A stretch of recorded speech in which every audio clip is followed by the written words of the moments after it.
Hold on to your butts. These are the Squashbuckler Diaries.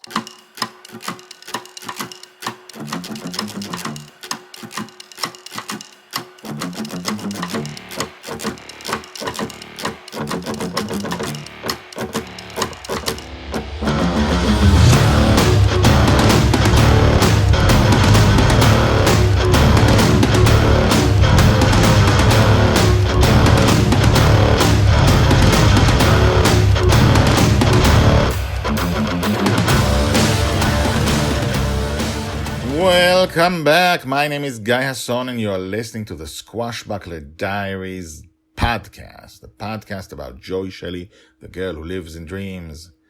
And it is told to you by the author. Why? After all, we've got actors who can do this 100 times better than I can. Actors that don't have an accent, for example.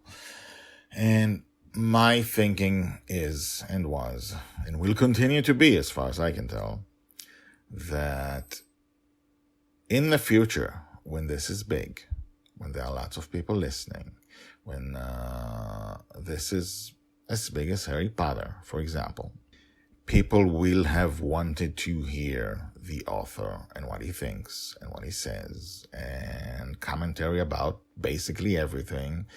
And it would be nice to hear everything from his mouth, even though he can't tell a story as well as Stephen Fry. Hopefully I can tell a story well enough, even though it's in a foreign language that I'm not used to speaking. I write better in English, but I talk less good in English. So hopefully you will like it. Hopefully you can connect with me, but hopefully I can also connect with you. And once this actually gets going, you can write to me. I'll write back. I'll talk about stuff you write. I can answer your questions, stuff like that. No spoilers, just massive hints. And speaking of, I would just say spoilers, but this episode and these few episodes are not really about spoilers. They're actually about the basic stuff of living in the dream. And we started yesterday establishing where we were. The Red Dragon told us this takes place when Joy is age 2.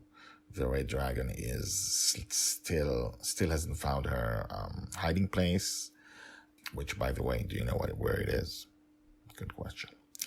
And she learns today about how close Joy is, Joy, 2-year-old, living in her father's dream when her father most of the time isn't there because he's awake, and being cared to by Mary, the nanny, that stereotypical Irish that Justin dreamed up, because that's what he dreamed up. But life is dangerous in the dream.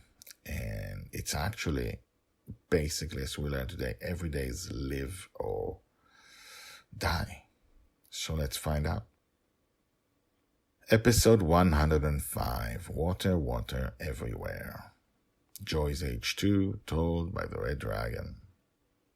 I was only in Dragonfather's dream a few days when I saw the following event, which made me fear for Dragon Little's life.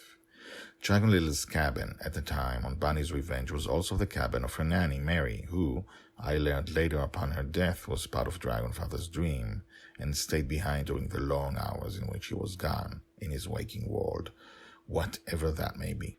Mary did not participate in adventures unless she had to. She kept to her cabin, and when Dragonfather was away, she would entertain Dragon Little, play with her, teach her, talk to her, and help her go to sleep. This one day, the two were looking at the ocean, trying to see shapes in the blue. Then Dragon Little said, "Mary, I'm thirsty." Mary looked around. Dragon Little's bottle of water had disappeared when Dragonfather disappeared. "Hold on, little one, hold on. Let me see if we have some water left." Mary walked around the deck, searching for previous bottles of water, but every bottle she found was empty of water. "Mary," 2-year-old Dragon Little almost cried, "I'm thirsty." "I'm sorry, lass, there isn't any water around," she said with true sadness. "We will need to ask your father to fetch water when he returns." Mary was clearly speaking slowly and with trepidation. She knew that Dragonfather usually comes 14 hours more or less after he disappears, and he had only just disappeared. I'm thirsty.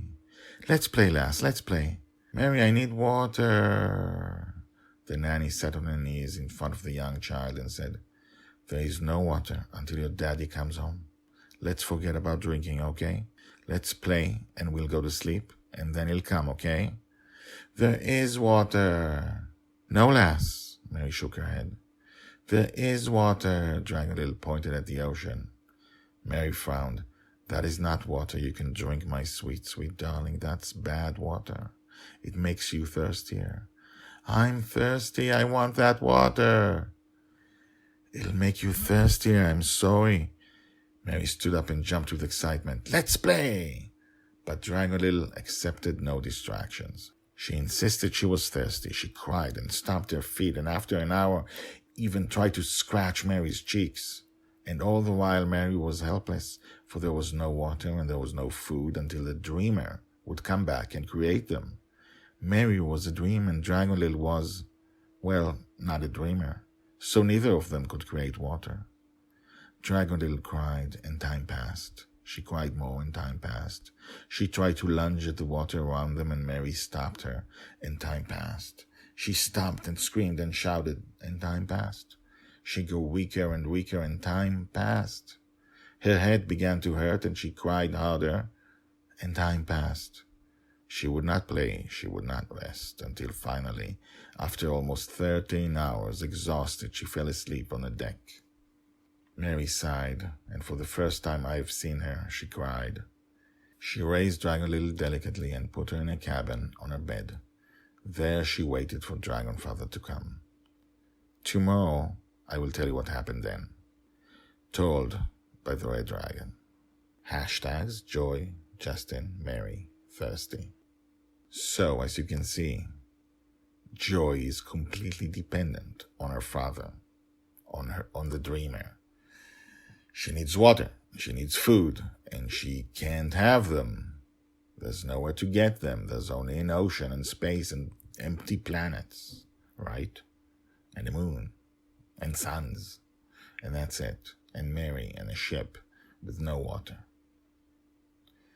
So Joy is always a few hours away from death, from starvation, or from dying from thirst, dehydration.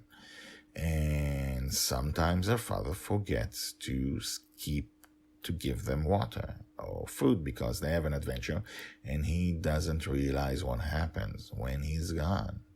Only Mary does, which, by the way, she's going to die in 6 months. We've gone through this with Mary. So let's find out what happened in the next episode. And now, the credits. The Squashbuckler Diaries are written and read by me, Guy Hasson. All the tags mentioned in this story are searchable at the website. You can find all the stories there in written form and, in fact, 150 Squashbuckler Diaries more. The Squashbuckler Diaries is the diary of Joy Shelley, the girl who lives in dreams. She'll be called the Forgotten Girl by her father. She'll be a true heroine. She'll change the world. This project shows her entire life from birth to death.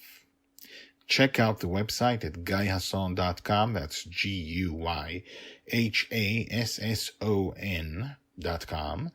I've been an author and playwright for more than 30 years, and this is the first time I've used the guyhasson.com website, because The Girl in the Dream is my life project.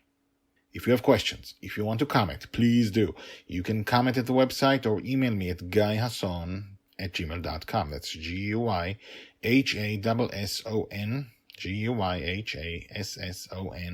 @gmail.com. The theme music is called Brass Gentleman and is created by Thomas Howardek. My name is Guy Hasson, and this is my life project.